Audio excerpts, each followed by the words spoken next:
Dic Sergi García Rovira, 33 anys, i bueno, ara mateix estic al paro cobrant el subsidi. L'última empresa no em va pagar el meu sou, jo he hagut de pagar l'IVA, he hagut de pagar tot l'any, he quedat sense pis de lloguer, tinc una família, un fill, una dona, i tot el que està passant m'indigna d'una manera que no em sento molt impotent. Estic mirant pel futur del meu fill i veig que serà una merda, s'apropa a la misèria. Hi ha molta gent gran que està sortint al carrer, no sé què els hi passa als joves, no estan sortint. I jo vaig dir, vaig assumpto a la meva família i vaig a queixar-me que els del PP estan fent el que estan fent i no passa res.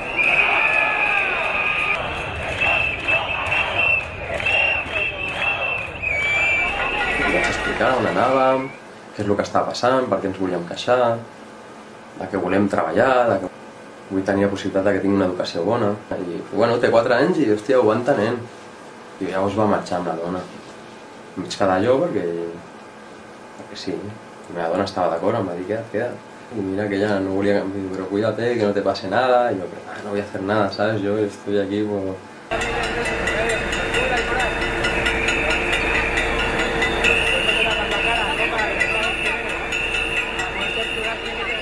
I veig la cara d'aquesta gent, vaig fotre nerviós durant exactament el que triga el que ara diré, però vaig estar jo com tu uns 20 segons nerviós.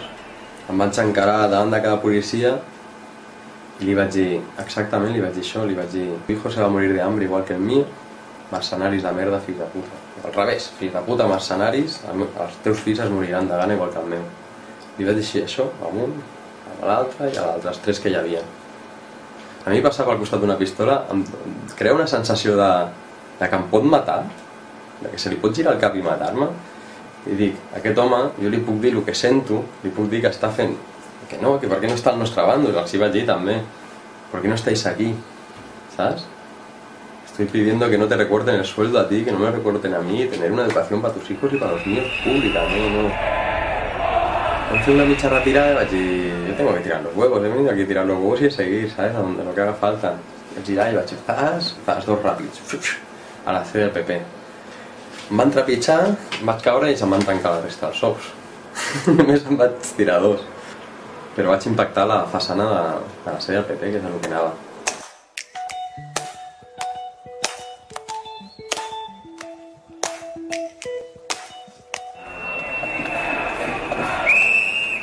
Tot supernormal, tot va anar molt bé, els hi vam fer res, els hi vam dir adiós, els antidisturbios que estaven allà. Vam arribar a plaça Catalunya i eren les 11:30, diria, 11:30, i van dir, vámonos a reírnos y a tomar unas birras al Raval, que son las fiestas. I jo, com ara mateix estic passant una altra etapa de me voy a casa a ver a mi hijo, que li dic que m'aniria a casa, jo, tranquilo, que ara voy yo a casa, voy un poquito más tarde. Estava mirant el mòbil, escrivint a la meva dona, vaig fer l'efecte de baixar l'escala del metro i em va aparèixer una placa per aquí que has detenido o no sé què, o secreta, o policia, no sé què va dir. Vaig fer l'acte de girar-me, no vaig arribar a girar-me, ja estava jo al terra, amb molta gent a sobre meu, donant-me cops per tot arreu. Em van fotre una pallissa, m'anaven cridant, jo vaig començar a cridar socorro, socorro, que alguien m'ajude, socorro, cridant totes les meves forces. Em van començar a dir, no xilles, que va ser peor. Anant fotent cops de puny, patades amb les botes aquelles. Vaig dir, estos son los antidisturbios, anava pensant jo, però mentre anava pensant, esto es surrealista, he tirado 2 huevos, yo me están apalizando de esta manera, cállate hijo de puta, ahora te vas a enterar, em van achacar, no te resistas, yo no me estoy resistiendo, no podía ni parlar, estan donant cops per tot arreu. I vaig dir al meu fill, yo ahora vuelvo, i vaig dir, ahora no vuelvo, no sé si vuelvo o no vuelvo, què he hecho, saps? I m'intentaven fotre allà dins de la furgona i llavors l'única cara que vaig veure va ser la d'un home amb el seu cop de puny aquí que em va rebentar el llavi. Amb aquest cop de puny, amb les patades que em anaven fotent, em van ficar dins de la furgona. Un tio enorme em va pressionar aquí, es va fotre sobre meu pressionant-me, suposo que amb totes les seves forces, perquè em feia molt de mal. Mentre que aquí m'estaven aixafant perquè em feia mal aquí i aquí, del mal que m'havien fet amb les patades. I vaig dir, tío, me estás ahogando, no puedo más. Cállate hijo de puta, no te gires, em deia. Y los otros me iban insultando, ¿ahora qué? Ahora vas a ver, ahora te vas a enterar. Ahora sí que te vas a enterar, hijo de puta. Y yo, tío, que tengo un hijo de 4 años, me está esperando. Me suda tu hijo, tu familia, me da igual todo, ahora te vas a enterar, hijo de la gran puta. Va haver un moment que em va deixar una mica, vaig sentir com així un flojín i aflojaré un poco. I em va afluixar una mica. I jo, tío, me haces daño, que t'he aflojado, em deia. I llavors, de la furgona, mirant cap al terra, em van fotre en una habitació i allà estàvem en una comissaria, no sabia ni quina era. Jo estava plorant, estava indignat, estava enrabiat, no sabia què fer ni què dir. Veia altres policies, llavors els deia, por favor, ayudarme, que me acaban de pegar una paliza a esta gente. No puede ser, he tirado 2 huevos, yo así gritaba, os veía para allá. Le decía, por favor, tú haz caso a este. Me había pegado ese, pero yo le pedía, por favor, llorando, por favor, que me acaba de pegar una paliza este, que me ha dado en la boca, ¿la habéis visto? Tu haz caso a ese. I era el jefe, el caporal, li diuen, em sembla. El caporal era el que em va fotre el cop de puny, el que em va amenaçar i em volia matxacar psicològicament. Jo sóc molt sensible i gairebé ho aconsegueixen, potser. Total, que aquest home em va matxacar, em va dir que el que m'havien fet no era una pallissa. Jo tinc blaus per tot el cos. Sabien on pagaven i, bueno, no han sortit molt, però em fa mal al respirar, el llavi trencat, tinc aquí un cop bastant gordo. I aquest tio em va dir, lo que te hemos hecho no ha sido una paliza es yo solo, con estas botas, yo te chafo la cabeza, em va dir. I jo no quiero hablar mal, i vaig dir, estoy ya perdido. Aquest és el caporal, el senyor que em va trencar els llavis mentre 3 o 4 m'agafaven, em ficaven al furgó. Aquest és el que més em va matxacar, el jefe, era el jefe. S'ho podia permetre tot, mira quina cara té. Va maltractar, em va amenaçar, em va dir que al meu fill li donava igual. El home no tenia... Em va treure el mòbil i em va dir... Li vaig dir, yo no quiero que mires mis fotos privadas de mi mujer y mías. Em va dir, a mí tu mujer me tiene sin cuidado y tu hijo me sudan la polla, tu mujer y tu hijo. Tú vas a pingar, ¿qué te piensas? Que soy un pervertido, em deia. Dic, uah, me va pegar otra vez, saps? Jo no li puc dir res més, li he de desbloquejar el mòbil i donar-li, que faci el que vulgui, vaig pensar.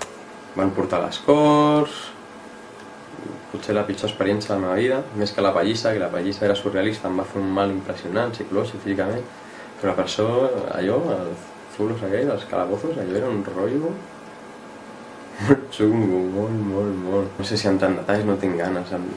Això m'acaba de passar, he sortit avui d'allà. I m'entren llullos cada 2 o 3 minuts. I no vull parlar d'això. Els policies sempre estan de festa, veus com xerren les coses que diuen i nos vamos a cenar, mentre a tu et porten una merda, no et donen aigua quan la necessites, si demanes que tirin de la cadena perquè el lavabo, allò no és un lavabo, jo no sé què és.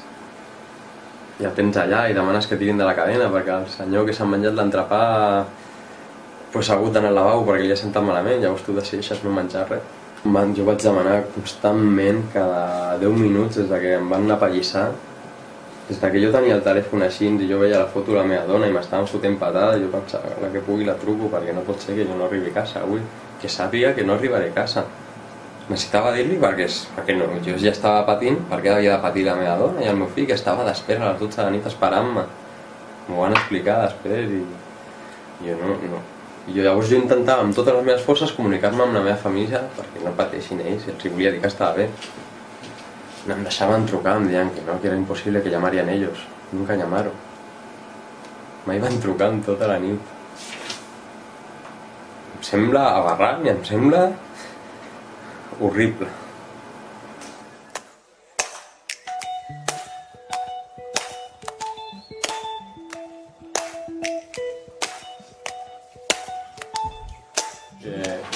Van ficar que vaig trencar un cotxe, que vaig tirar pots de pintura, que els vaig amenaçar de mort, que miressin el cotxe, que miressin a sota el cotxe, que els portessin una sorpresa, que havia fet les 1001.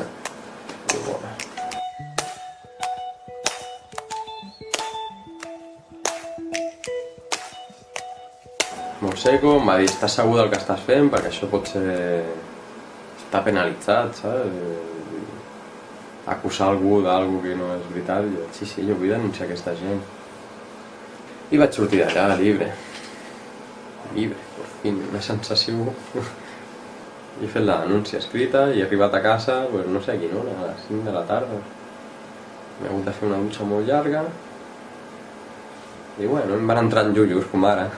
De tant en tant m'entra un llullo i... no sé. El teu fill li has explicat el que ha passat? No li puc explicar perquè és molt petit. M'agradaria, però la meva dona m'ho va dir, Jo no estic d'acord en que l'expliquemos tot esto. És que és molt petit, té 4 anys. L'únic que entendria és violència. L'únic que es veu d'això és un maltracte i una violència. Jo no vull que visqui amb això. No, perquè és un nen que és una passada. I vull que sigui així sempre i el cuidem molt. I no li puc explicar això. Igual quan sigui més gran li explicaré, com deia una amiga de la meva dona, li deia, no te preocupes, esto es una batallita d'abuelo, no? O els nostres pares, que a tots els han pagat.